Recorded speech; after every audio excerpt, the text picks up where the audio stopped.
for just press the let's go live button. And so we're going to wait for the stream to fire up all across the fruited plain of the interwebs. Before we go ahead and get started, we got to make sure the tubes are working. Sometimes they get a little bit clogged up over the weekends, but they are back in business. Man, I see YouTube is up. We got trial business to attend to. We got Rumbles fired up. Locals looking good. That's tremendous news, my friends. That means we can go ahead and get started. So let's do it, shall we? Hello, my friends, and welcome back to yet another episode of Watching the Watchers Live, the show that spotlights misconduct involving police, prosecutors, and politicians. My name is Robert Gouveia. I am a criminal defense attorney, and today, Trump trial, day one. We're in New York for a historic trial. Some might say surreal that we're actually here. We've all been prognosticating that we were going to get here, but the fact that we have maniacs now that are actually willing to turn the key, press the button to politicize and delegitimize the entire justice system is beyond me. I hope they know what they're doing. But the only way out is through, my friends, and that's what we're going to be doing here on this channel, recapping exactly what's going on every single day in this trial so that justice from the public's perception can be decided from their vision of what's happening inside, not from what the mainstream media tells us. And so we're going to go through it today. We've got a little bit to warm things up. Trump came out before the proceedings got underway.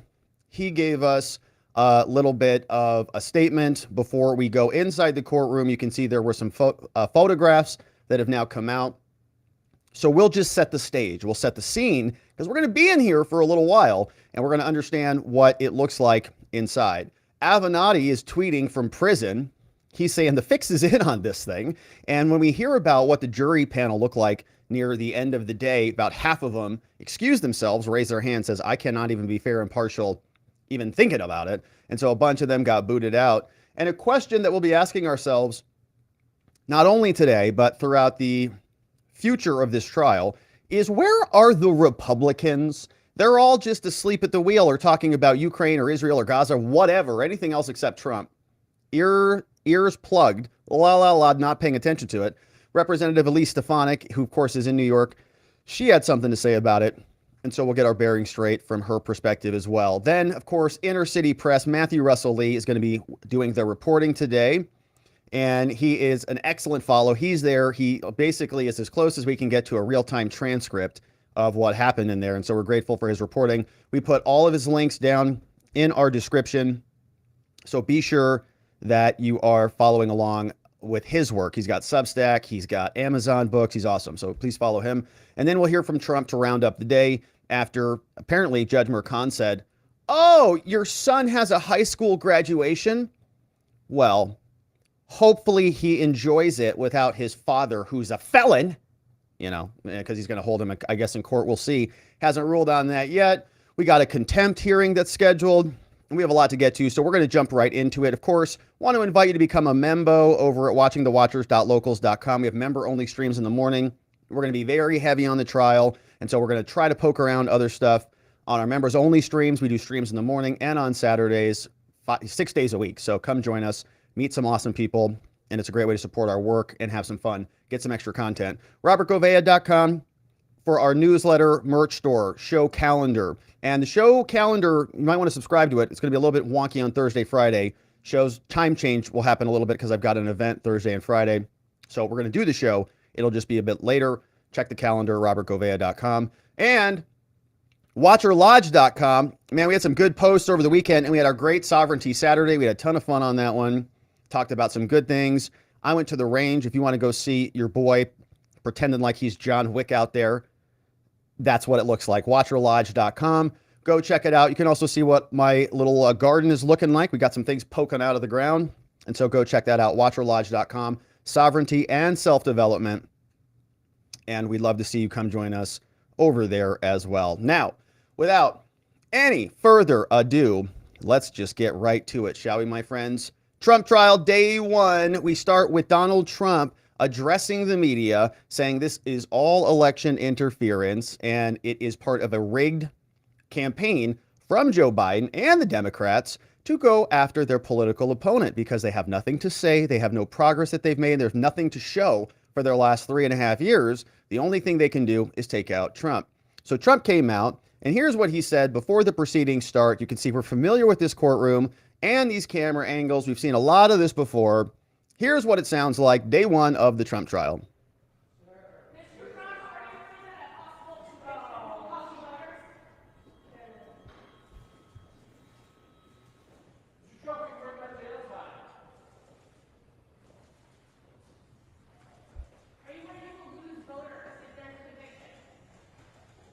This is an assault on America.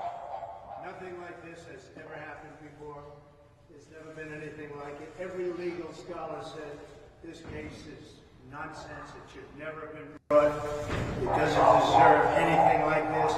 There is no case, and they've said it. People that don't necessarily follow or like Donald Trump said this is an outrage that this case was brought.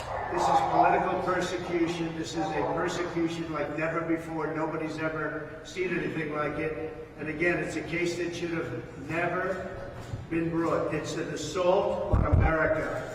And that's why I'm very proud to be here. This is an assault on our country. And it's a country that's failing. It's a country that's run by an incompetent man who's very much involved in this case. This is really an attack on a political opponent. That's all it is. So I'm very honored to be here. Thank you very much. Do voters believe that? This is going to cost you the White House. How will you be campaigning over the next several weeks? Okay, so while we're here, let's put some names to faces so that we can see what is happening. You see this woman here is Susan Nicholas. She's one of Trump's attorneys. And you saw the attorney standing next to Trump. This guy right here is Todd Blanche. We're going to hear from him a lot today. This guy tucked away in the corner back here is Emil Bove. And so those are really the three people we'll hear a lot from. There's another guy, Clifford Roberts. But these are the three that we've seen in filings. We've seen a lot of Emil and Susan and Emil and Todd Blanche.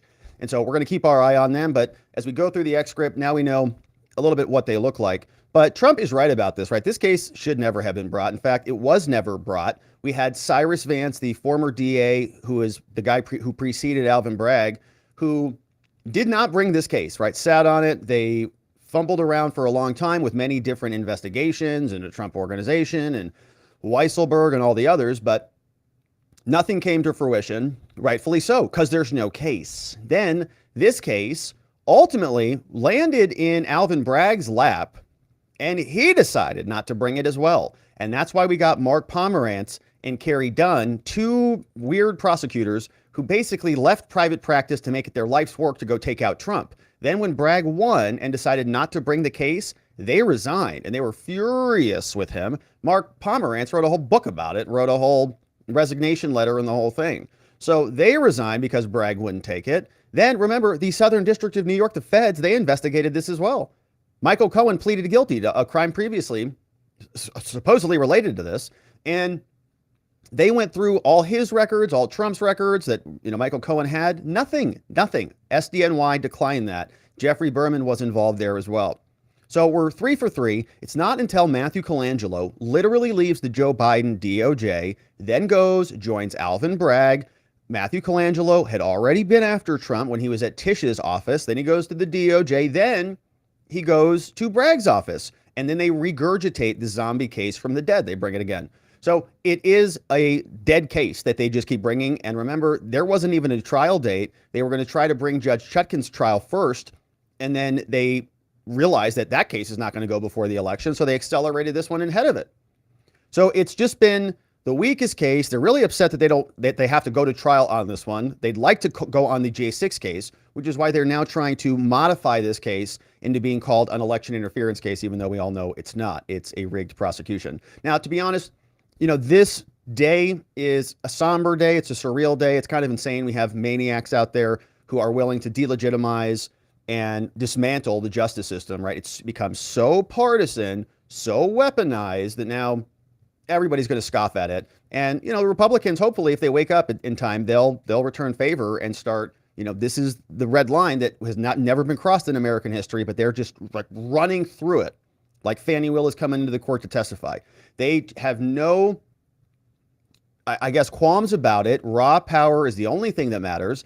And they're going to get their victory no matter what. So Now, again, the only way through this, the only way to win is to go through it, right? Now, here is Trump simultaneously giving us a background here saying, I am honored to be here. If this is going to be a politicized, weaponized attack here, I'll take those arrows. And it is a very strong position to take, and obviously the truth. And so we got a little bit more reaction. Here is some photography from inside the courtroom so we can see what it looks like before we zoom in on it. Benny Johnson assembled these. You can see here's Trump looking good, looking sharp. Red tie in the House on the first day of trial. And so his attorneys on his left and on his right. Looks like Emil's on his left. And Trump is seated there looking solid, looking good. Here's a close-up of Trump. We use this on our thumbnail today. Looking strong as per usual. And then here's the scene from the front of the table. See three gentlemen, 2 attorneys, and the former president seated there in court. Now, we have other people who are not in the courtroom tweeting from prison. Michael Avenatti is talking about this. He says, all right, the fix is in. Never before, and this was Stormy Daniels' lawyer. This guy's no fan of Trump at all. Never before has there been a high-profile criminal case in America where a prosecutor like Bragg permitted and likely encouraged 2 critical witnesses like Cohen and Daniels to use the media in the days leading up to the trial to trash a gag defendant like Trump and to violate his right to a fair trial. Stormy Daniels released a documentary on March 19th, I think it was, when the trial was originally scheduled for the 25th, so that she could, catapult the interest in her crap documentary. We also have, that was from Michael Avenatti, saying that the fix is in. And he says 2 of 2. And to my friends on the left who insist that they want to, quote, preserve democracy, whatever that means, by wrecking justice, okay, and justice, you should be equally outraged by this. Constitutional protections either exist for all, including Trump. They keep lecturing us saying no one's above the law, even though Joe Biden is, including Trump and Hillary Clinton is. Or they don't exist for any. What is happening in the hush money case is a travesty. So Michael Avenatti, again, even a broken clock can be right. So where are the Republicans? Mostly asleep at the wheel, still bumbling over Joe Biden, doing something with his son Hunter that they can't figure out, evidently too complicated for them.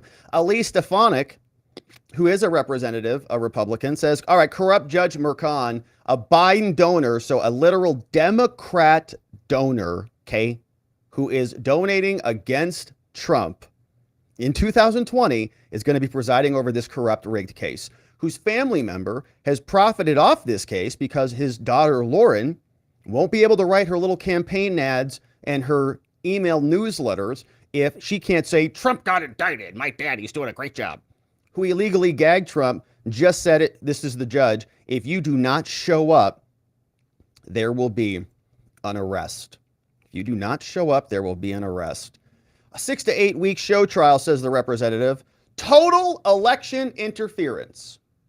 And I couldn't agree more. It's happening right now in front of us. We're not going to have to wake up and say, did they rig that election? It's happening right now. We're watching it live together.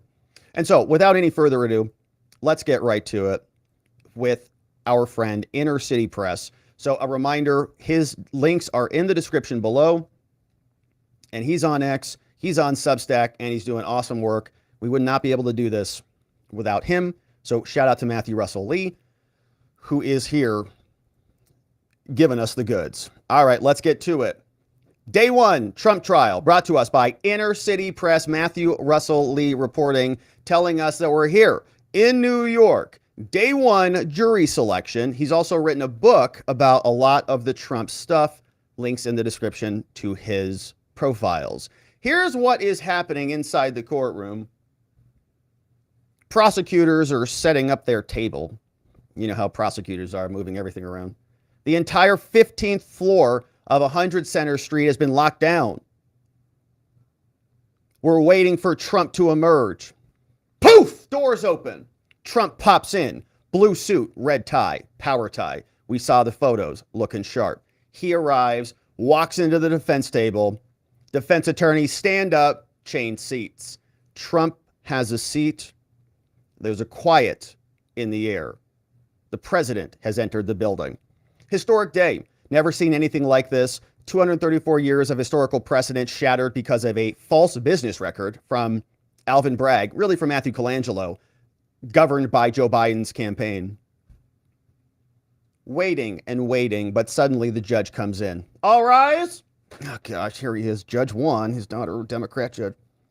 Clerk says, this is the time set for the case called the People of the State of New York versus Donald Trump. Case number, whatever. Judge says, good morning. This case is on the docket today for jury selection, Democrat Judge Merchan. But there are a few things to go over first. He says, here's what I've got on my list.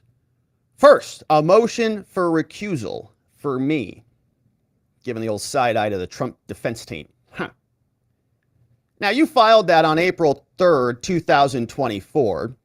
And it looks like this motion for recusal was signed by Todd. Hi, Todd. Good morning. And it includes page after page of social media posts. And we read that here. These were the daughter, Lauren Merchan's social media posts. And one of the posts had a picture of Trump in prison. And another one of the posts said bye when his helicopter was taking him away from the White House on January 20th. Bye, she says like a 16-year-old. So they included those in those motions. They say, hey, Judge, your Democrat daughter who raised $93 million for Democrats, who is using this case in her campaign advertisements for Adam Schiff, means you're conflicted. He says, I looked at all the social media posts, and he says, this is the judge, it repeated the same claims. Now, Trump says that the court did an interview and mentioned this case and preparing for it. And that's when the judge sat down and he said, I'm working for intensity. I'm preparing intensely. And he said, the judge also told the media this. He said that we're just trying to do justice here. We're all asking ourselves, well, that's weird. Why would you have to say that? So you're responding to the criticism that you're getting about this being rigged and about your daughter being a Democrat hack and about you donating money to Joe. But we're just trying to do justice, vouching for the court. You're not supposed to talk about that, Judge. Why do you feel the need to talk about that? Is it because you're conflicted? Feels like it. Methink the lady doth protest too much, Judgy. Now, Trump, they say, this is the judge again. I read your motion. Trump says the court did an interview. But Trump does not show any bias on behalf of the court. Now, you pointed, Todd and Trump, you pointed to a podcast. Apparently, he says, some member of the court's family went on a podcast. We know that podcast. We played that clip. It's his daughter, Lauren. She goes on and says, my dad doesn't like politicians because they tweet inappropriately. I'm saying, that's weird. When is this tweet happening? Oh, yeah, 2019 when Trump is the president. Oh, so Judge Merchan is saying that he doesn't like Trump's tweets, says it's irresponsible or whatever. It's unbecoming of a politician. So he's got some animus and some bias, and he talks to his daughter about it, who then goes on podcasts and rants about it before the judge gets assigned the case. He says, well, but that doesn't show any bias if my daughter's talking about this. Also, judge says, that Twitter account didn't even belong to the family member at the time the post was made. And you're like, well, how do you know that, Judge? Did you bring her in here? Is your daughter going to come in and testify? Or did you send her a text message? Hey, honey, this is your daddy talking. Did you do anything that would make me conflicted off this case? No, Dad, not at all. Great. Certainly not my Twitter account. Great. Thanks, daughter. Love you. Bye. Have a nice day, honey. Be safe. Okay, so are we going to get to investigate that at all? He says, no. It doesn't even belong to her at the time that the post was made. So Trump being behind bars or the bye, right, it's not consequential to this judge. Now, Trump, the judge is continuing. He says Trump still argues that this court's family member does work for Democrats, because she does, millions. But this court doesn't have any particular interest in reaching a particular conclusion in this matter. Yes, you do, Judge. It's the same thing that Fannie had. If the judge dismisses this case, well, guess what? The daughter runs out of campaign advertising content. She can't write her little Facebook ads anymore or send her little newsletters. Trump's going to kill us all. Vote for Schiff. Give us money. $93 million she's been paid. Many of them from Schiff, and many of the literal campaign ads we've talked about, showed here previously, are her talking about this case that her daddy is covering. So if he dismisses it, all that goes away. Daughter is now out a campaign message. Oops. So he's not going to do that. So the judge says, well, I've reviewed your motion and there is no basis for recusing. I am just doing a great job here. And even if the company were involved in fundraising campaigns that do mention this case, because they are, judges' relatives are free. They can do whatever they want. I'm not sure that's what the statute says there, Judge. We talk about 6 degrees of separation there. There's a statute in New York. She's your daughter. Recusal is left to the sound discretion of this court. The judge is like, I am excellent with my decision-making abilities and my reasoning. And he cites a case, in re Drexel Burnham. He says, oh, that's my case law. And he says also, so I guess I'm staying on the case. So I'm free. There's no basis for recusal, so I'm staying on the case. He says, okay, next, Trump also filed a motion about the schedule. Now, there will be no proceedings on Monday, April 29th, so mark your calendars. We will update our calendar at robertgouveia.com/calendar. And nothing on Wednesdays, all right? So we'll figure out what else we're talking about on Wednesdays. Now, if the trial runs longer, the court may convene the trial on some Wednesdays, but regarding Passover, we will not conflict with it. Now, regarding May 17th, apparently the judge is looking. There's a request from Donald Trump to attend a graduation. This is the judge. Well, I can't rule on this right now. It depends if we're running on schedule or not, okay? If he needs to go to his son's graduation, Barron, we'll see. Maybe he shouldn't commit felonies, Trump, and he'll graduate without his father, and he'll never forget that. So on April 12th, Mr. Blanche filed a motion. So he says, okay, so I'll tell you about the graduation later. Now, how about a motion for a hybrid jury selection? Mr. Bragg, is there a response over there to the government? I'm not positive, but I'm pretty sure Bragg's not going to be anywhere near this case since he doesn't know what he's doing. He's just kind of doing whatever Matthew Colangelo tells him to do. So prosecutor 1, is there a response to a request for a hybrid jury? Government. Your Honor, the court is under no obligation to assist Trump in this way. The court could inquire into prepaid travel and childcare and the like. But as long as this does not require the individual questioning of the jurors, then that's fine. They say question 29A is fine. You know, did they work for the Trump campaign? But otherwise, they say Trump's request for any additional questions should be denied. And so Trump's lawyer, Todd, he stands up. Your Honor, we object to a question about if you have done an event in favor of Trump. And we don't even know what anti-Trump means. And the judge says, I'll pipe down over there. Okay, the questionnaire is fine. We're trying to ascertain if a prospective juror is pro-Trump or anti-Trump. And so we ask about that. But we don't ask about pro-Biden or anti-Biden, I guess. So prosecutor says, back to the judge, Your Honor, the court has authorized testimony about the agreement in Trump Tower in 2015. And this must be the National Enquirer. So remember that there are kind of 2 women involved here. We have Stormy Daniels and we have Karen McDougal. Stormy Daniels, we know who she is. Karen McDougal was the Playboy of the year, Playmate of the year, I think, one year, December cover edition, whatever. So she had a claim against Trump. That whole thing was settled through AMI, American Media, the National Enquirer, something like $150,000 to her. But that was managed by David Pecker, and they had this thing called, they call it a catch and kill, where if somebody brought a story to this gossip magazine, they would say, well, we'll buy that story from you, and then we'll just kill it.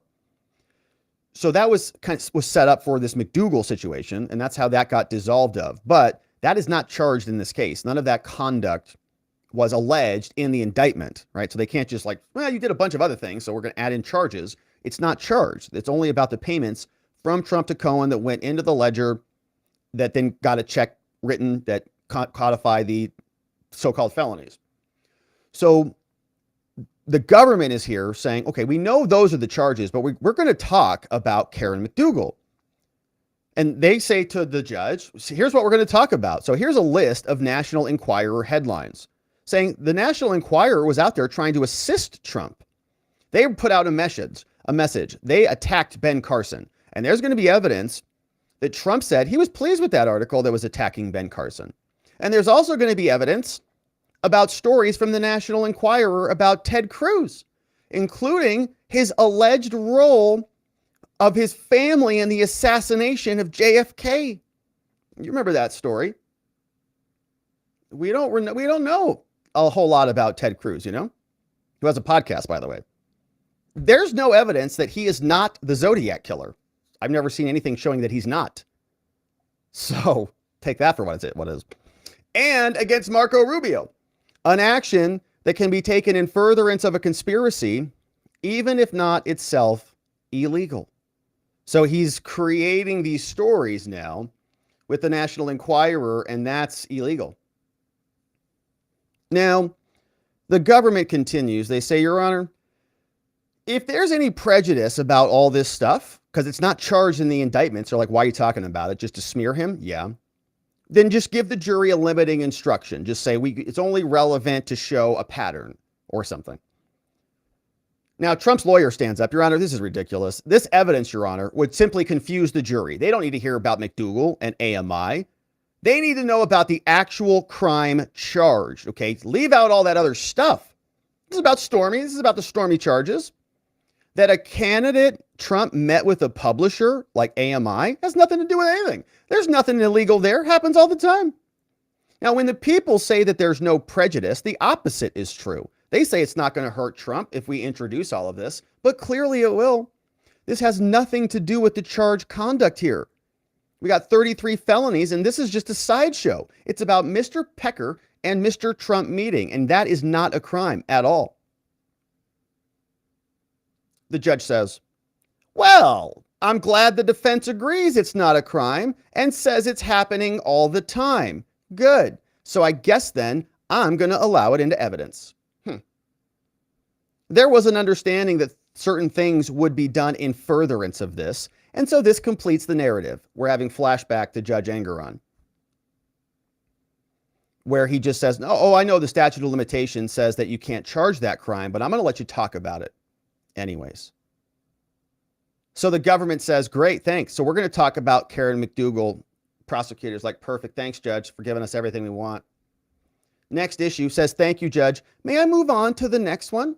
We also want to talk about Karen McDougal, Your Honor, that her contact information was stored. Now, we have no intention of describing any grab 'em by the purse activities during the time Melania was pregnant, giving Trump the side eye. Meh. But it's relevant. And the government says we also want to talk about the doorman. His name is Dino Sajudin. Trump's attorney says, Your Honor, we object more strenuously to this, to the evidence about Miss McDougal. There is a risk of prejudice, okay? If they hear all this stuff about McDougal, they're just going to presume that Trump is like a bad dude because of that and presume that that carries over to this. That's not what this is about. There is no probative value. It doesn't help us to solve whether or not this was a false business record. This is just done to embarrass President Trump, and they're doing it intentionally. Government says, Your Honor, you've already ruled that Karen McDougal's relevant. You already said that. And the judge says, well, my rulings will stand, but I'll have one exception on this. Says, I think it is prejudicial to say that these acts with McDougal happened while Melania was pregnant. Like, what does that have to do with anything? And so for now, no. Like, that's just gratuitous.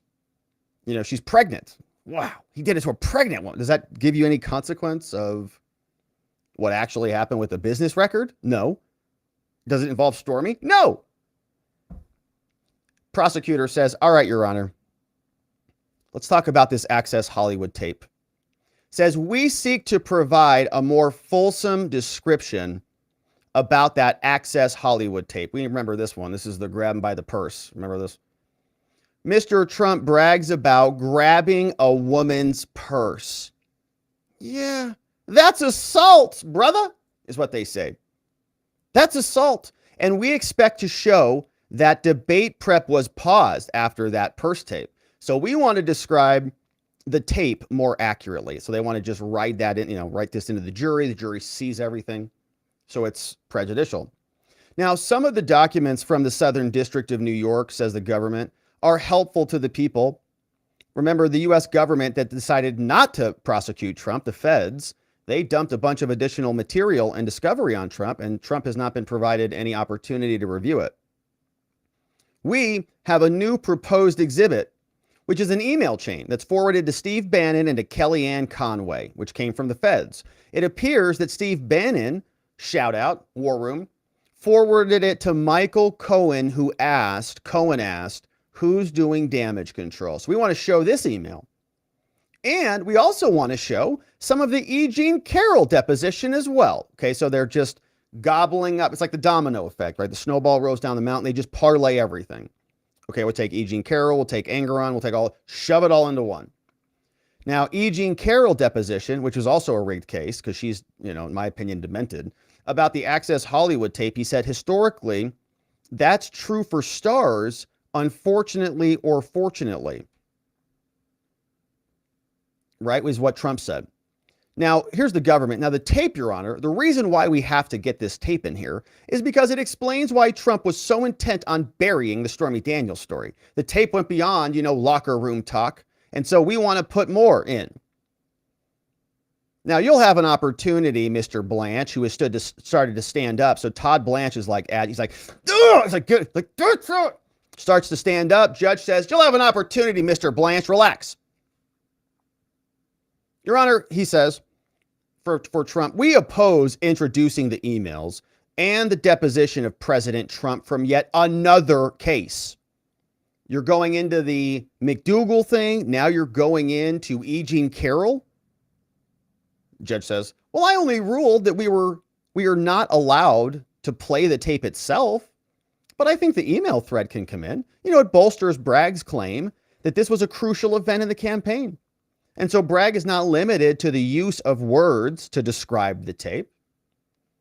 So the government continues, they say, we seek to elicit the fact that additional allegations against Trump emerged in the wake of the Hollywood tape, that Trump became obsessed with denying and denigrating his accusers. And so this is what the people are going to introduce.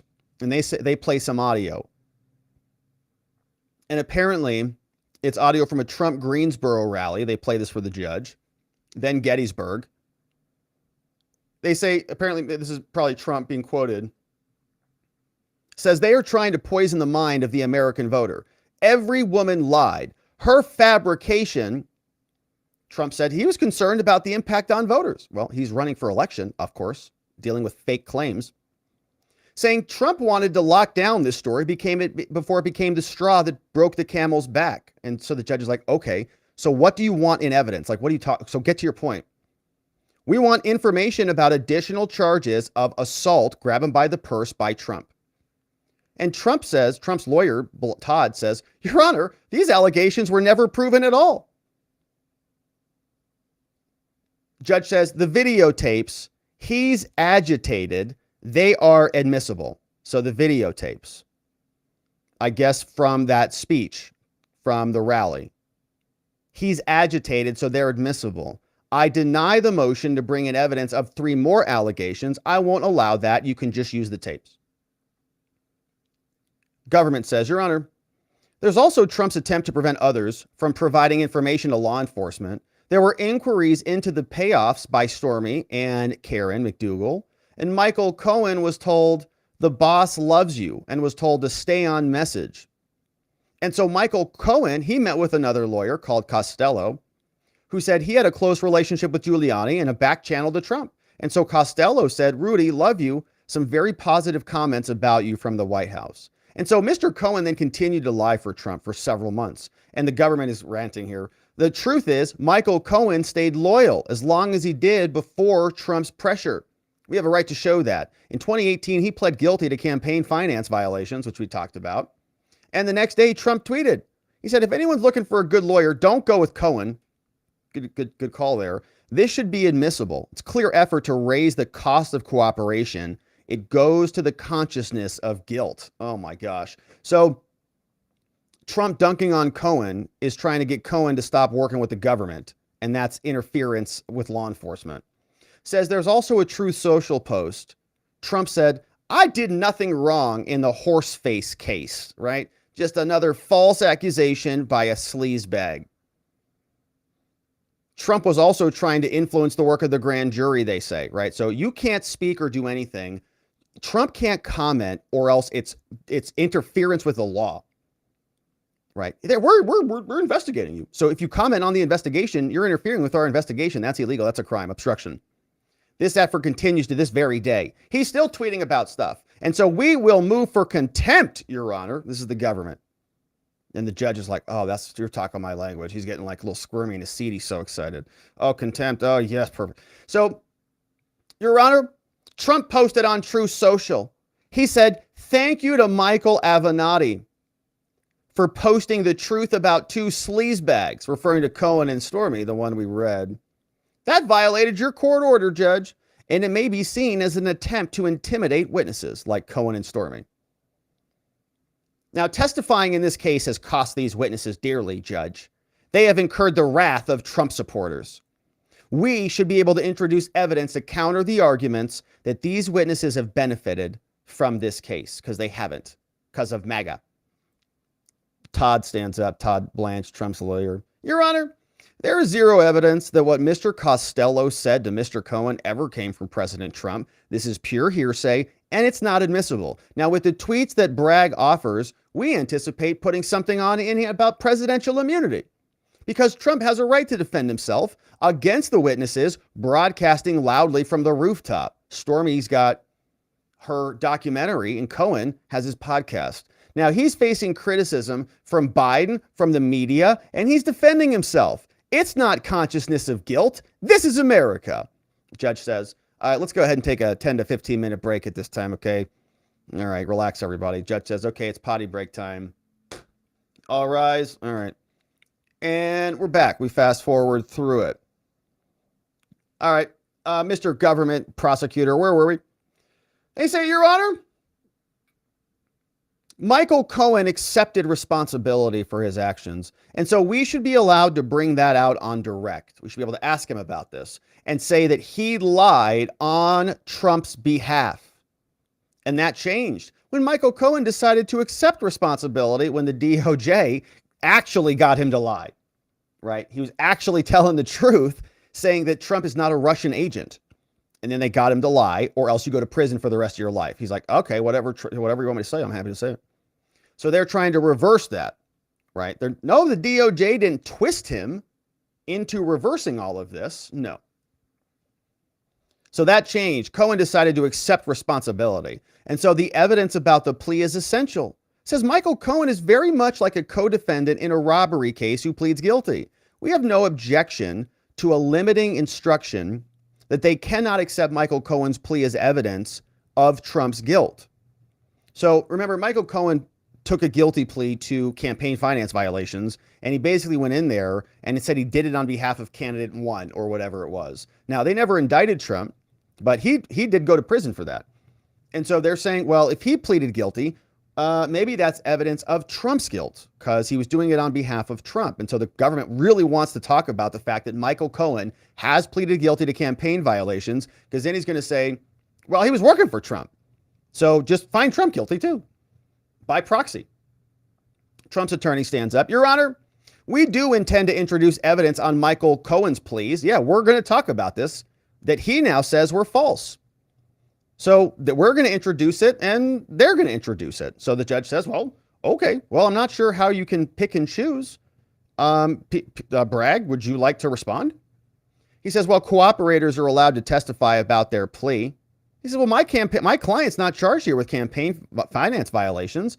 So Michael Cohen's guilty plea to that should not come in. So Todd Blanche wants to talk about the other guilty plea, which was false statements to Congress, which is where he's lying to Congress. So not about the campaign finance violations. And the false statements to Congress would go to his, credibility, his bias, his character for truthfulness, really. Nobody knows what is going to happen at trial, says the judge. So I'm not going to bind anyone's hands now. So we'll deal with Michael Cohen's guilty pleas later. Judge says, I was never asked to clarify this ruling. It says, please draft. I was never asked to clarify this ruling, by the way. So please draft a proposed limiting instruction for me. Got it? I'm like, okay, fine. Now, any further issues from the defense, says Judge Mercon, Democrat judge? Trump's attorney, Todd, says, Your Honor, under the pre-motion procedure in place, we have to give the people 48 hours before docketing it. Remember that Mercon wants them to get permission slips before they submit anything substantive in writing. Now, the people told us that they would seek sanctions if we move forward with the letter before 48 hours. So we asked for permission, then we need to wait, and if we don't wait, they're going to ask for sanctions. And so we need clarity. So we have a subpoena to Stormy Daniels, and they want redactions on that subpoena, but what are we supposed to do because we can't file anything and we need to now?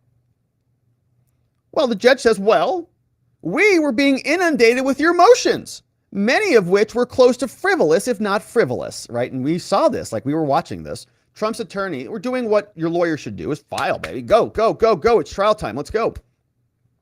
So they're filing like mad, and the judge is irritated, so he needs to cut them off at the knees, so he does. So he imposes this permission requirement in state court, which is something you might see more in federal court.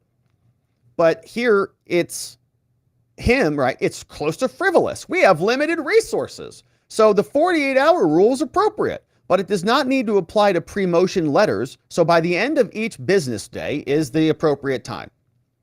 And the government says, well, they only gave us half an hour. And the judge says, Mr. Blanche, please wait until he's finished. So Blanche starts to say, shut up, Todd, says the judge. Government says, thank you, Your Honor, for shutting him up. Judge says pre-motion letters should be 1 page. Now, I noticed the fonts have been getting smaller on your filings. He's like, I don't want to read your crap. Stop making the motion smaller. It's just this is so embarrassing, Have we seen this before in other cases? We were in, how many other cases have we been in that have a lot of filings? All of them. We did the GM case with, the Galin case. And there were 4 lawyers dropping motions, 5 of them every day. Judge just got through them all, right? Because that's what the judge does, is they get through motions. They don't cut your knees out from under you and not allow you to practice, right? Judge Cannon is allowing people to file the documents. A lot of filings. This judge is pathetic. So he says, you guys, I notice your fonts have been getting smaller and I'm tired of reading. We have some 500 jurors waiting. Now, the party should just work out these things, okay? Figure it out. Let me continue with my pretrial checklist. Sheesh. And let's begin with the time limit on voir dire, jury questioning. Usually, I allow 15 minutes on the first round. Trump's lawyer says, well, we would ask for half an hour on the first round, and we'd ask for 20 minutes after that. Your Honor, he says, hey, you attorneys must not offer a reason why the defendant, Trump, may not testify, nor imply that there is a second side to the story for the defense. So if Trump is not testifying, you don't get to comment on that in any way. Is that all right? Okay, understood? Got it. Now, attorneys are directed to not approach the witness at any time. If Trump does testify, the judge is setting some rules, the defense attorney may, of course, refer in the opening statement to what Trump will say, but if not, the opening cannot include any of what the defendant might say. So you need to decide right now if Trump's going to testify. And if he is, talk about it, but he better say it. Otherwise, don't say it. Says speaking objections are not permitted. If there's a reason, speaking objection is what we saw a lot of in, for example, the Fani Willis case where we were here and the government would stand up and they'd start running their mouth. So they'd stand up, objection, and they'd say, Terrence Bradley has attorney-client privilege that was invoked on this day, and so he's not allowed. So that's outside the scope, Your Honor. And then Bradley would be sitting there going, oh, perfect. They just gave me clear instructions on what I'm supposed to do now. Because they just ran their mouth, right? Rather than just making the objection with one word, objection, hearsay, objection, scope. Then they get into these long, drawn-out things.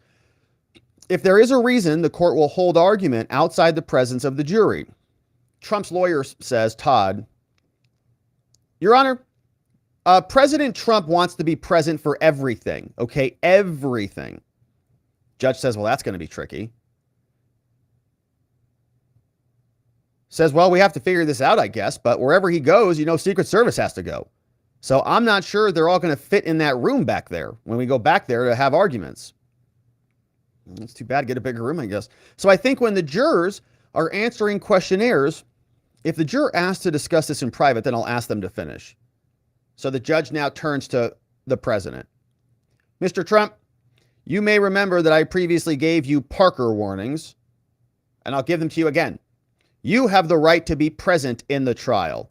If you disrupt the proceeding, you may be excluded and jailed. And if you fail to appear, a warrant will be issued for your arrest. Do you understand me? Trump says yes. Government stands up. Your Honor, we seek to move for an order to show cause as to why Trump should not be found in contempt of court right now. He posted a bunch of stuff on Truth Social, and so we asked for a $1,000 fine for each of his 3 posts, and we asked that the court order Trump, this is Bragg's whiny prosecutor, order Trump to take down the post and that future posts could result in jail. It says there's a Truth Social post up at 9 a.m. this morning, quite possibly sent while Trump was standing outside the courthouse. And there's a photo of Michael Cohen in there, and he's calling him a serial perjurer, because he is. This is a shame for the New York courts. Well, hey, Mr. Prosecutor, he lied in your courtroom, in Tish's courtroom, again, and in the Southern District of New York, either one. So the judge says, okay, well, why don't you list out those three violations. Why don't you list those out? He says, well, there's one praising Michael Avenatti's post, calling them sleazebags. And there's one from Stormy Daniels' previous statements denying the affair when she wrote that letter and signed it. And another one about former prosecutors. And there's also MAGA 2024. He posted MAGA. He's violated this order. Put him in jail.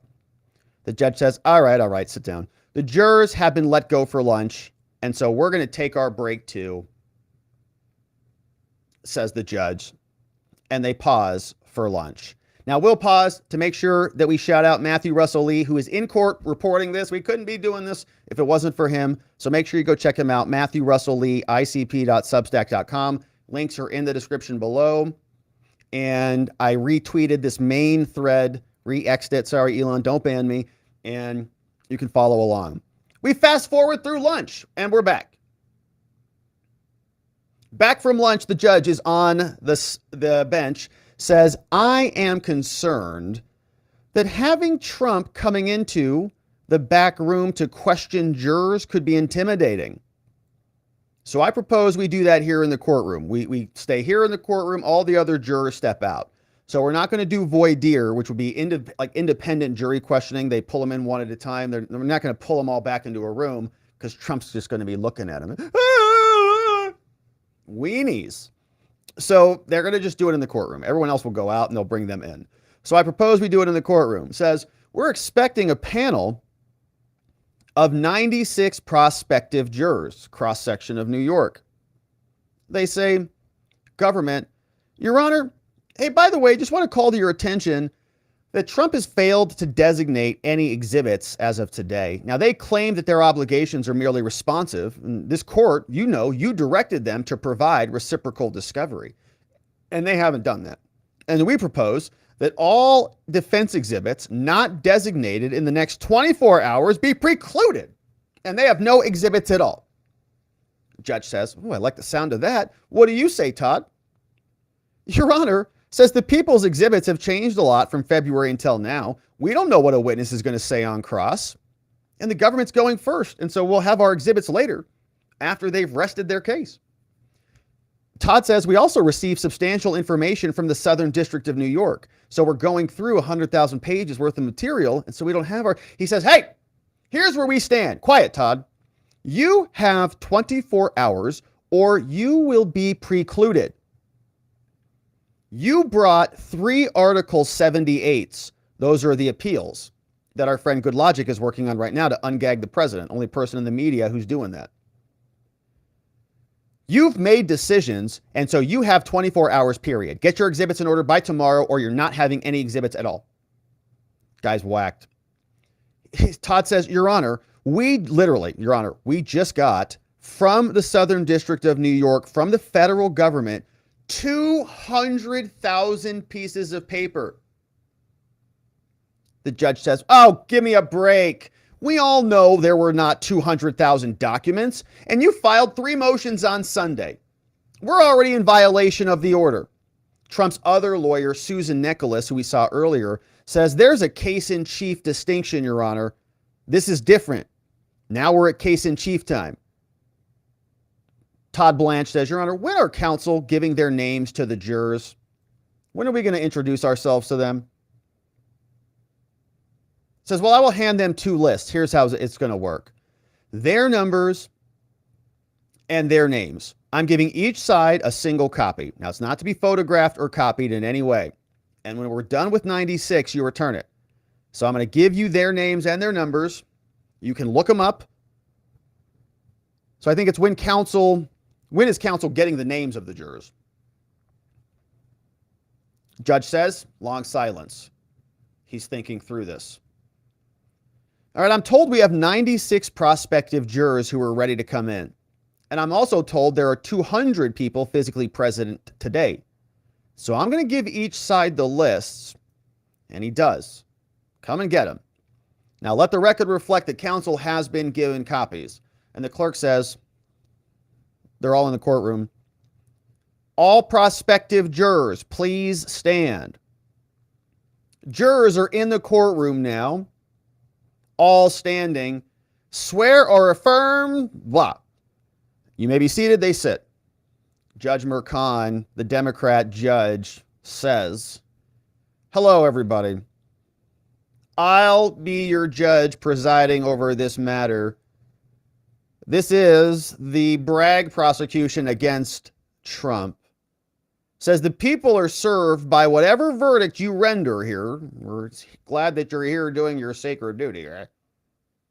Now, the allegations, ladies and gentlemen, are in substance that Donald Trump falsified business records with others to influence the 2016 election. That with Michael Cohen, pursuant to a legal retainer, paid Stormy Daniels, characterized it as a legal retainer, and Mr. Trump denies these charges. The judge says, and I'm going to explain some of the basic law here. And then I'm going to ask you, ladies and gentlemen, if anyone here feels like they cannot serve. Then the clerk will call 18 prospective jurors at random, and then you will be answering questions individually. Then the lawyers will ask to exclude 1 or more of you until we're done. Now, I know you don't want to reach a verdict based on implicit bias or race or religion or even political affiliation. You may not make up your mind until the end of the case, and Trump is not required to prove that he is not guilty. And we are going to be in court every weekday, but we are not going to be convening on Wednesdays. And we're also not going to be here on April 29th on a Monday. The court is not going to convene on days that jurors cannot attend due to religious observations. And the Passover holiday, the attorneys have given me lists of, or the Passover holiday. Now, the attorneys have given me lists of possible witnesses at the trial. And here are some of the names. We have Steve Bannon, Donald Trump, Kellyanne Conway, Hope Hicks, Jared Kushner, Karen McDougal, Bradley Smith, Trump Jr., Melania, Eric Trump, Ivanka Trump, and more. Now, this is the list of people. Not all of these people will testify, but they might. And so now I ask you, ladies and gentlemen, with this background, please raise your hand in the front row if you feel you cannot serve, if you cannot be fair and impartial. Now's the time to let us know. Half that room goes up. Judge says, okay, A211, A25, A349, A313, and A251. Anybody in the second row, please raise your hand. We do it again. The judge says now, if there is any other reason that you cannot serve, first question was about being fair and impartial. If there's any other reason you feel like you cannot serve, like your kid or your grandma or whatever, Please raise your hand. They raise their hand. The judge boots them. And apparently there was a lot. Okay, a lot of people have gone. Like over half, or about half. Like of the 96, whatever there were, like 50 are gone. So now we're going to call the numbers of 18 jurors and ask you to sit in the jury box. And so read the questionnaire when you're in there and answer the questions aloud. And we've already gone through the jury questionnaire on a prior video, so please refer to that one if you want to catch what's in it. We'll do it by juror ID. So we get them. Seat number 1, juror B197. You see all the numbers there. We'll fast forward through that. And finally, the judge calls them all. The clerk calls them all. Seat 6, you're B113. She's like, pull them out of a bingo. Seat 7, B14. Yes, got it. Okay, they go up. So they get through them all. They get through 18. All right. Now we're going to go one by one. We've got them in the jury panel. They're not going to be afraid of Trump. First juror gets asked a question. Seat number 1, you have the form. Can you please read and answer the questions? She's like, oh, great, I'm first here. She says, sure, happy to do it. Okay, what's your educational background and children? She said, MBA. Background, I have an MBA. Any children? No. What I read from the first juror, I read in terms of jury news. New York Times, Wall Street Journal, Google, Up First, The Daily. And do you have any strong opinions or firmly held beliefs about Trump? She says no. Seat number 2. Who's this person? Tell us more about you. I live in Midtown, so apparently this is where you live, maybe, MBA. Well, bunch of questions. We read through the questions, you know what they are. So we'll just hit some of the highlights. This person, seat number 2. Tell us about yourself. Well, I live in Midtown. I'm MFA, married. Well, I do marketing. No kids, but I do have a dog. I like hiking. I like cooking, playing with my dog. I listen or read the New York Times, the Wall Street Journal, CNN. I don't listen to podcasts. I've got no relatives who are ever victims of a crime. Now, is there any bias, any reason that would prevent you from being fair and impartial? And she says no. No. 32. Any strong opinions about Trump? No. And they move on. Our next juror is up. Seat number 3. This person says, what do you listen to? Al Jazeera. Okay. And movie podcasts. Do you have any strong opinions about Donald Trump? Do you have any strong or firmly held opinions that could interfere with your ability to be fair and impartial? This guy says, yes, I do. It's a woman. Yes, I do. Did you say yes? Says the judge. You said yes to that? Yes. Okay. Any objection to excusing her? No. Prosecutor says, yes, I do. Oh, so they love this woman. Okay. Judge is like, can we get rid of her? Prosecutor says, yeah, no problem. She's gone. Prosecutor says, no. We're keeping her. Don't know why. Sidebar ensues. So they go up to the podium or they put the headphones on. Judge says, no. Okay. She's gone. She's going to be excused. She's out of here. Let's put B330 in seat number 3. Call someone else up. You're up here. All right. Who's up next? The new seat 3 says, where are you from? Tell us about yourself. She says, well, Upper West Side. I'm from Pennsylvania originally. I work for New York City, government employee in marketing. Is that right? Previously, New York City Department of Transportation. Our government has marketers. They need to do a better job. It's pretty terrible. I have a master's, no children. I like cooking, art, parks, and shows. I listen to the New York Times and CNN. I don't listen to podcasts. Do you have any strong held beliefs about Trump? No. Any reason you can't be fair and impartial? No. Okay, thank you. Thank you for that. So juror number 3 looks good. Now, before we continue with seat number 4, we're going to take a break. We got fast forward privilege and we're back. Seat number 4. Tell us about you. Says, well, I have a child who's getting married out of town on June 8th. Judge says, well, I think we should be done by then, but I can't stay for sure. So you have to decide whether you want to roll the dice. Where is the wedding? She says Seattle. Boom, she's out of here. Excused. So it sounds like those were all women. Now we have the new seat for her, so they boot her out. Bring in another guy. This guy's a male. Waiter. Tell us about yourself. Well, I work as a waiter. I've gotten some college in, work for the New York Times, watch some Fox News. And also watches some MSNBC. Oh, we have a so-called independent or whatever they call themselves. I don't know. Any bias here that would make you incapable of doing this job? No. Any prejudice against Trump? No. Okay, great. Next seat, seat number 5, another male. Tell us about you, sir. Well, I live in Salton Place. I work in the law. Oh, great. Married. My wife is pregnant with our first child. Congratulations. And I cook in my spare time. I listen and read the New York Times, CNN, Wall Street Journal, and the New York Post. He says, in seat 5, Shakespeare and Company says, I fight pediatric cancer. Is this the same seat? That was seat 4.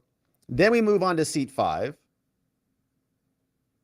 He continues, Shakespeare and Company. I fight pediatric cancer. I listen to MSNBC, New York Times, Google, X. My wife practices law. Oh, really? What kind of law? Says the judge. Antitrust, works on wages. How about 31? Any strong opinions about this? He says, I feel no one is above the law, whether a sitting president or a janitor. All right. And no one is above the law is a nice little catchphrase that the left has commandeered. Okay. No one is above the law is a stupid anti-Trump slogan. That's what that means. It doesn't actually mean no one's above the law because clearly everyone is above the law other than Trump. Hillary's above the law. Joe Biden's above the law. Mike Pence is above the law. Everyone else is. Except Trump. Trump is below the law. So it's a stupid platitude that they say all the time, but it's meaningless. Any bias? No. Okay. Here's another male in the next seat. Fox News, says this guy. New York Post. They're going to want to get rid of him. Don't listen to podcasts. I have a friend who is an assistant DA. You know, my girlfriend is in finance for a bank, but honestly, I don't even know what she does. Nobody does. Nobody finance? No one knows what they do. My dad was a victim of trespass in New Hampshire years ago, but it wouldn't impact me. 34, any bias against Trump? No. Any reason you can't be impartial? No. Okay, seat number 8, moving on. It's a woman. Says, I work at FanDuel. I work in social media. Where do you get your news? TikTok? Oh, great. The Wall Street Journal. I'm not married. My dad, brothers, and boyfriend, they all work in finance. It's New York. I think I got emails a few years ago from Trump, but I unsubscribed to them. Any bias against him? No. Any reason you can't be impartial? No. All right. Judge says, let's move on. How about seat 9? Another woman in seat 9. Where are you from, ma'am? I live in the Upper East Side. I'm an oncology nurse. I've got a master's in nursing. I'm not married. Living with my fiance, though, who works in finance. What do you like to do? I take my dog to the park, listen and watch the New York Times, CNN, Google. I have a Facebook account, not biased against Trump, and not any reason why I can't be fair or impartial. Not be fair or impartial. And the judge says, okay, great. We're in seat 9. And says, we'll take a break for the day, says the judge. And the jury leaves. All rise. All right. Jury gets up. They start scooting out of there. So when they leave the courtroom, Trump's attorney, Todd, comes back out. He says, Your Honor, President Trump is very busy, running for president. And he's scheduling campaign events on Wednesday. And judge said, I already moved one to Tuesday. For a proceeding that involves the jury, your client needs to be here. That said, if we're running behind, I may have to start scheduling the trial on Wednesday. So no more campaign events for him either. So maybe we will have trial. So you can't go campaign. Trump's defense says, okay, so I guess I don't get an answer on that. Like he was asking, can I schedule stuff on Wednesdays?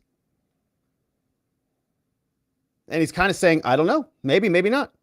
So this is Trump cannot campaign when he's sitting in here for 6 weeks. He has to be there all day, sitting in there. Todd says, Your Honor, well, President Trump wants to attend his Supreme Court oral arguments, the court that's much higher than you, that actually is meaningful.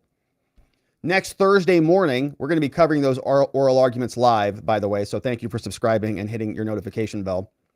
He could be back after lunch after those oral arguments. Government hack prosecutor says, Your Honor, Trump doesn't have to be in the Supreme Court. Okay, his lawyers can go there. This is a criminal case. He's required to be here, and his attorneys can handle that. Judge says, I've given this some thought. The Supreme Court is incredibly important, says Mercon. But this Manhattan Supreme Court is also important. He's like, I'm pretty much the same as them, as SCOTUS. Trump's lawyer, Todd, says, well, we don't think we should have to even be here today, to be honest. Now, I've accommodated you enough, says the judge. Your client must be here next week and not at the Supreme Court or on the campaign trail, or else.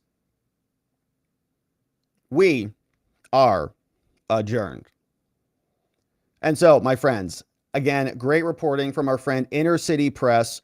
All of his links are down in the description below. He's got an awesome Substack. His name is Matthew Russell Lee, and we're grateful for him bringing us this stuff in about as real time as we can get it. So be sure you're following him on X at Inner City Press and supporting his work elsewhere.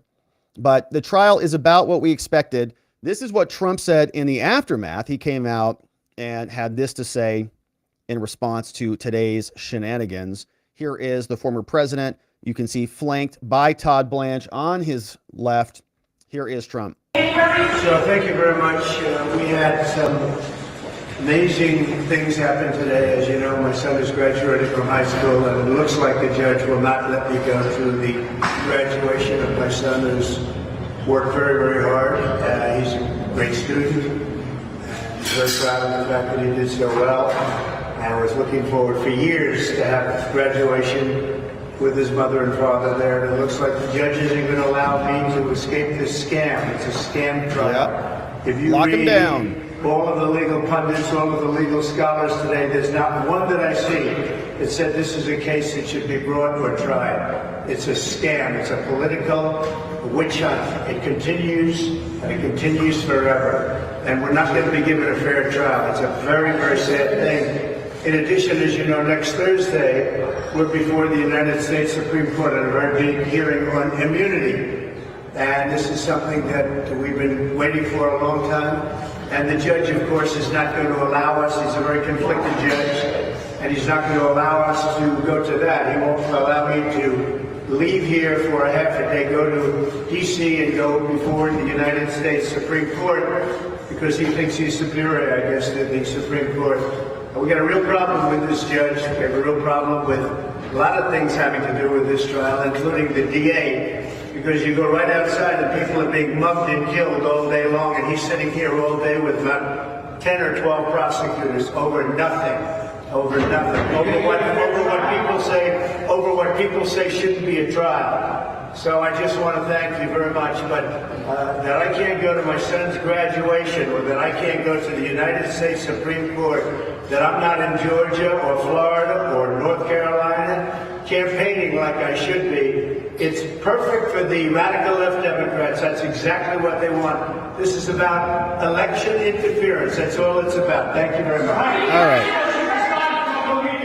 So that's Donald Trump. Day one is in the can, my friends. They're going to be back tomorrow to pick back up with jury selection. And of course, we're going to be here continuing to cover this. So thank you for subscribing and liking this video wherever it is you're watching it. But about what we expected, this is operating in multiple planes. Obviously, we have the court of law. We also have the court of public opinion. They are trying to create attack vectors in both domains. One, of course, in the court of law, to hold him in contempt, to keep him bogged down in this courtroom under the judge's lock and key, is going to keep him away from the campaign trail. It's going to keep him from being out there talking about this case, explaining how rigged and how corrupt this whole prosecution is, how it was already declined by multiple prosecutors, how the evidence is being brought to us by convicted liars and by people like Stormy Daniels who are conflicted through multiple different layers. So we're going to be here continuing to cover this, my friends, because we're just getting started, and we are grateful to have you here joining us as we unpack it all. Now, that is what we have here. So we're going to come back tomorrow on day 2. And of course, we'll be back with Inner City Press and all of our great reports, seeing what's inside. So thank you for subscribing. Thank you for liking this video wherever you're watching it, my friends. And we'll see you back here on the next one. Now it's time to hear from you. Of course, we are going over, as soon as we're done hearing from you, going to go over to watchingthewatchers.locals.com for our members only after party.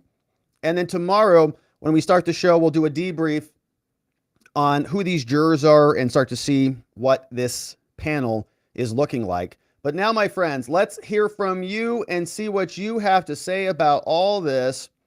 We had some great donos come in from our friends on Locals, on YouTube, and everywhere else. Starting with Cold Brew. What's up, Cold Brew? As a membo and a new supporter over on the YouTubes. Good to see you, Cold Brew or Cold Bruh. Either way, good to have you. Flagpole Guy is in the house saying, God bless Trump on a beautiful, beautiful flagpole. Hey, it's the Munkets is in the house, bringing in new membos. What's up, Tony Hey Munkets? Bringing in Daisy Girl W, Muffin Rando, Janine S, Bourne got one, and Scott P, all gifted membos courtesy of Tony Hey Munkets in the house. Great to see you, Tony Hey. And I think this one was from this morning that we missed. Thank you, 51K. Says, Rob, I just watched Bridge of Spies last night. It was about that lawyer, Jim Donovan, who defended a captured Russian agent, then negotiated his trade for Gary Powers. What's crazy is they treated a caught Russian spy better than they're treating Trump. The complete disregard for the Constitution, the right to due process, fair and unbiased prosecutors and judges, it's just disgusting. Yeah, it's just about power at this point. They don't care about those institutions because those institutions are impeding their power, is what it comes down to. Tony Hay Munkets with some more membos. Thank you, Tony Hay. Barbara J, Glenn C, Rory M. We got James P and Doc Nation in the house, courtesy of Tony Hay Munkets, bringing in 5 new membos. Great to see you, Tony Hay. Hey, what's up? Ray Ronk is in the house on YouTube. Says, we need to stop calling them prosecutors and start calling them what they are, persecutors. My soldiers did not die to defend this. Yeah, that is a heavy one, man. That is a heavy one. Yeah, all of the traditional institutions are now evaporating overnight. And we were talking about this morning on our members only stream on Locals. The country is unrecognizable. If you don't have due process under the law, if you don't have equal protection of the law or the presumption of innocence, and you can have partisan prosecutions like this with one side of the country cheering it on like cheerleaders with pom-poms, we're in for a ride. We got Mexican Marauder in the house as a supporter, but has been a supporter for 4 months. Says Trump should call his bluff and not show up. Ugh. I think he'd order him in jail, to be honest. I think he would order him in jail, and then we'd have basically a civil war. What's up? Knox is in the house, says, happy Monday, all. I did a dang arson case in 2 days and a murder in 10 last summer. What on earth is the state going to do that's going to take 6 to 8 weeks? Everything possible, Knox, like everything. They're not in a hurry at all. They want to make it hurt. Try to smear him with every bit of evidence. You've already seen they want to try to get even the Access Hollywood tape in here. It's like, what else can they try to muster up? We got Goofy for Jesus. Says everyone but Trump is gagged, apparently. Is not gagged, apparently. Yeah, Trump is gagged. All of them are free to run their mouths, including releasing full documentaries. Goofy for Jesus. Indoctrination says, how does any of this have anything to do with this trial? It's a good question, because it's Trump. And they just want everything bad Trump has ever done to be wrapped up into this. Like, this is probably their only shot. Like, this is the Super Bowl for their side. They're not going to get the J6 case probably back on time. I doubt it. The classified docs case, I think, is also gone. Fanny's case, clearly not going to go before the election. So this is it, man. It's like, hey, shoot your shot. You better get it. because you're probably not going to have another opportunity. AP Silverberg says Trump should go to Barron's graduation. Let the moron judge try to send him to jail. Let's see how the Secret Service handles it. I don't know, man. I don't know what they would do. I don't know what they would do in that situation, but it would get very spicy very quickly. Lenny Malley reminding, thank you for this reminder. Please smash that like button, my friends. Please like and share. Please subscribe, share on social media, and God bless you all. Thank you, Lenny. God bless you back, my friend. Yeah, and thanks for inviting people to come on over here. We're going to go through these X scripts every day. And so we're going to build up a little bit of an understanding of what's actually happening. NY on local says, a little reality check. Those New Yorkers may be mostly Democrats, but New Yorkers are not stupid. Trump, if convicted, would likely win the election. I think most of them are thinking it may be unwise to make an enemy of the future president. I don't know. I mean, they convicted him pretty quickly. It sounds like in the E. Jean Carroll case. I hope you're right, NY. Glocky's here. Says, imagine being tried for trying to protect your wife from a stripper extorting you. That's basically what Trump did. Paid some Stormy that was threatening him with fine BS to protect Melania. There's dudes out there that would put someone. All right, we'll leave that one. Who would handle it differently? There's other people who would handle it differently. Yeah. Glocky says, I'm still waiting for someone to tell me how Trump tried to influence an election. It's being tried for accounts paid after the election. Yeah, well, the activity was to bury it before the election, but I understand your point. He already won, so he doesn't really need to cover it up anymore, like, to be honest. Which was when the payments were made. Glocky says, imagine living in a country where New York City charges you with felonies for bookkeeping. Hey, your checkbook's out of order. You're going to jail. But you can slash someone's throat, get released, no bail. It's New York City. Glocky says, here's what I imagine living in New York City looks like. And this is how I feel. What I picture living in New York City is like. Bert's day out in the park is ruined when a communist walks by. The worst. Communists are the worst. And they stink too. Just the worst. Lady Ice says, these people are so evil and nasty. If there were one movie that they would be the ones to get eaten by, the T-Rex, the audience would cheer. Oh, I see what you're saying. Yeah. Like, if a T-Rex was battling the Stormy Daniels dinosaur called the Skankosaurus Rex. T-Rex versus Skankosaurus Rex. Roar! She gets eaten. Audience cheers. I see what you're saying. Glocky McLock.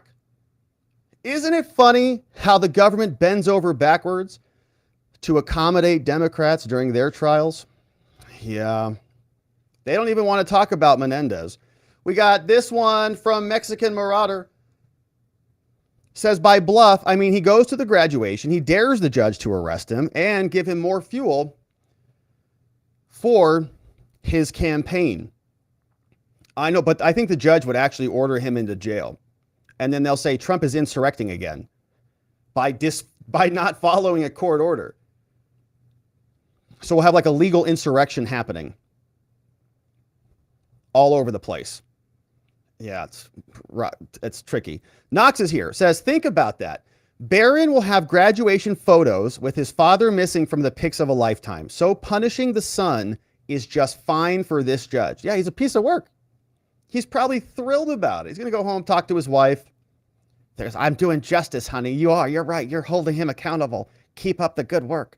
Jack Mack, what's up, Jack? 7 months as a membo. Says, judge is so corrupt. Are they all corrupt in New York City? It certainly feels that way. The whole, state feels just like, oh my. Between Tish James, Areola Engeron, Judge Kaplan, Judge Mershon, what is New York? I don't even know. What's up, Alpha She-Wolf? 11 months as a membo. One more until our anniversary. I can't wait. Absolute corruption. It is sickening. Hey, Rob. Hey, Alpha She-Wolf in the house. It is sick. It is sick. It's a little, emotionally taxing, no doubt about it. But the only way out is through, and that's where we're going. And I think that the benefit, the silver lining, is that this is exposing their true nature for all of us to see. We wouldn't have seen it otherwise, Sheila is here, says, this is so sad. Any person with more than one working brain cell can see that the partisan nature of this scam prosecution. Yeah, I sure hope so. This makes sense. This is logically consistent because all of the Democrats with one half of a brain cell love this case. Sandy says, this can cause Trump supporters to get angry, so please never act out. It's a good reminder. Anger is a secondary emotion. It masks a primary emotion of fear, specifically fear of losing something. If you feel angry, remember to never show your enemy your weakness. Anger feels strong temporarily, but it is a sign of severe weakness. Yeah, I agree with that.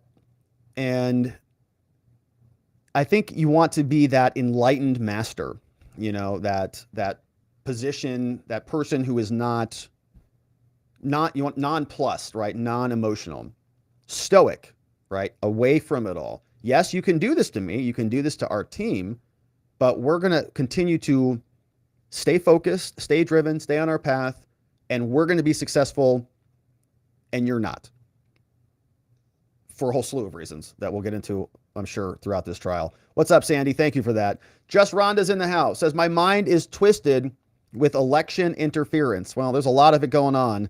Just Rhonda, very good to see you. Says, from Truth in Action, says, I was wondering why Trump had to be there to choose the jury. What a joke this is. He couldn't even go to his ex-wife's funeral on another case. He can't go to his son's graduation. The judge is choosing not to be clear about the Wednesday schedules, so he can't campaign and schedule rallies, and the American people are all watching. This is, by the way, just saying that Trump would be intimidating in the back room is a prejudiced thought and manipulative. These people are unreal. Yeah, people might be excited to be around Trump, no? NY says, Judge Mercan is making this bias case look more obvious.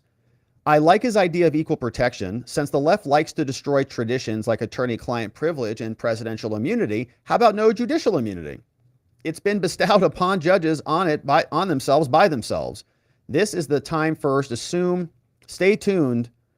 Judge Mercan assumes that we're just going to give up. And of course, we are not. We're going to be here exposing all of it. We got Jack Mack says, hey, what's up, Jack? Bringing in 5 new membos. Thank you, Jack. Lisa's here. The old bag's coming in. Sean, Haluja Talachik, and G-Rick in the house, courtesy of Jack Mack 13. Thank you, Jack. Grateful for the new membos. Sandy says, this case relives the 2016 smear campaign, keeping Hillary in the minds while abortion and women's rights take center stage. Smells like wishful thinking of Hillary being swapped in last minute in place of Joe. Oh, man. Yeah, she could be like the new abortion superwoman. Just an Average Man says, how is it not a violation of due process and cases being kicked? They haven't even listed the secondary crime so he can prepare for trial. I know. Yeah, the object crime. What is the crime? The judge gave us 3 different possibilities that it could be. Could be federal election rules, New York tax rules, and New York election rules, essentially. Those are the 3 different categories. So Trump has to be prepared for all of them. Dolphin Fan is the man. Bringing in new membos. Mike H is coming in. We got Schecter's here. Darlene A, Fran B, and SB all coming in courtesy of Dolphin Fan is the man in the house. We got Noah F. What's up, Noah? Thanks for becoming a supporter and joining up over on the YouTubes. NY says, so Trump can't campaign, so we need to register to vote. We got to be responsible and bring at least 2 other people to vote with us in November. Represent in public and the Dems lose. Yeah, I like that idea. It's like, a hashtag like me+3 kind of a thing. Like you're going to bring 3 people with you. You go have a voting party, whatever. A voting lunch, go vote, go have lunch, something like that. We got, hey, Demise says, Jumbotron and Zoom. It is really hard in today's environment to prevent someone from making their presence known. Jumbotron and Zoom. I see what you're saying. Yeah, so Trump can just go digital.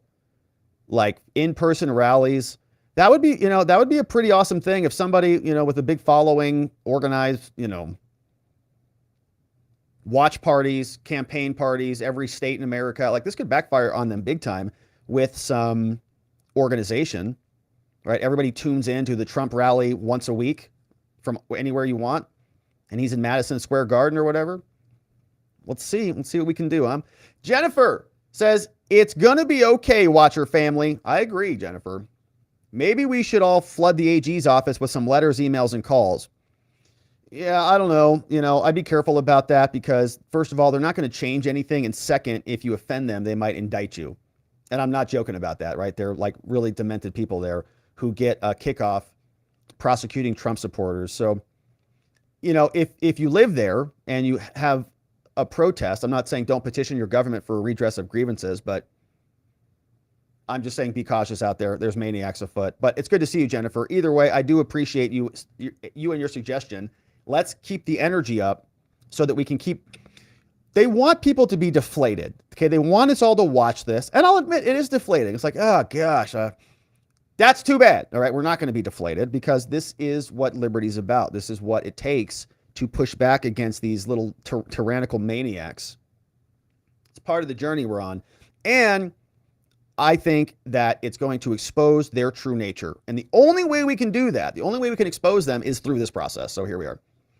The Republitarian says, you've seen the impact of a mugshot. Can you imagine what would happen if there's a picture of Trump in an orange jumpsuit? No, probably the beginning of a big problem. The Republitarian. Hey, what's up? Stephen and Evan says, Viva and Robert Barnes are stepping on your show. Are they live streaming too? Hey, it's big enough for all of us. Internet's big enough for all of us. Viva and Robert Barnes. Are they doing I think they did. Did they do their Sunday show today? Is that what that was? Shout out to Viva and Robert Barnes. We love them. They're good friends. They're right next door. VivaBarnesLaw.locals.com and on YouTube. And so, my friends, amazing donos. Thank you for sending those in on the day. Let's see what's cooking over on the X platform. And then we'll jump over to locals for our members only after party. And we'll see what's happening over on locals. So on X,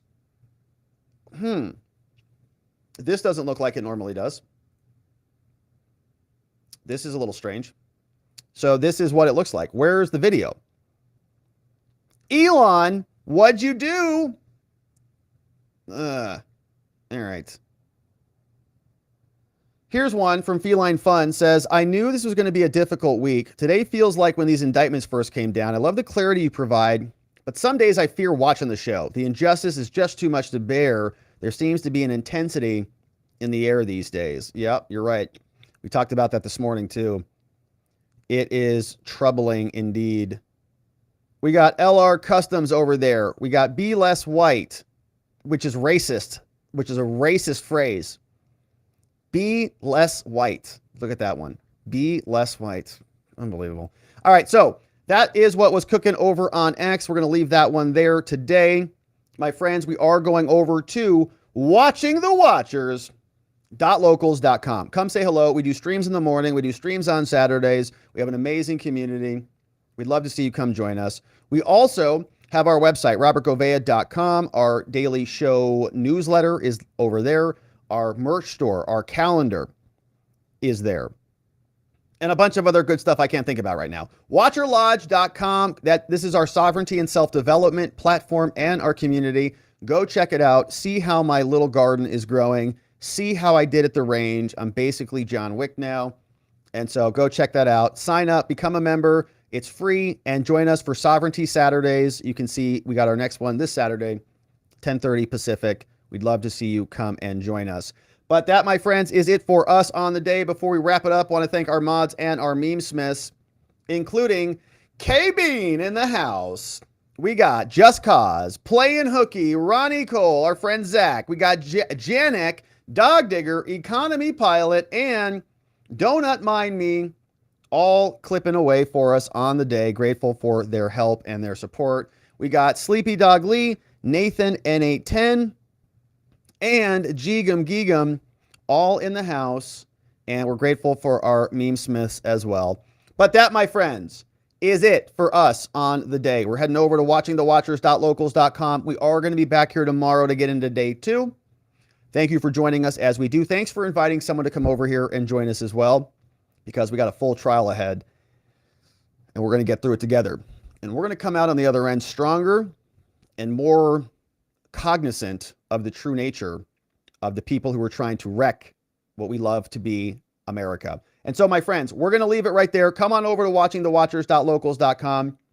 We are going to be back here tomorrow to get into it again, and we need to see you right back here so that together, with your help, we can shine that big, beautiful spotlight of accountability and transparency down upon our system with the hope of finding justice. Make it a beautiful night, my friends. Sleep very well. See you right back here tomorrow. Bye-bye.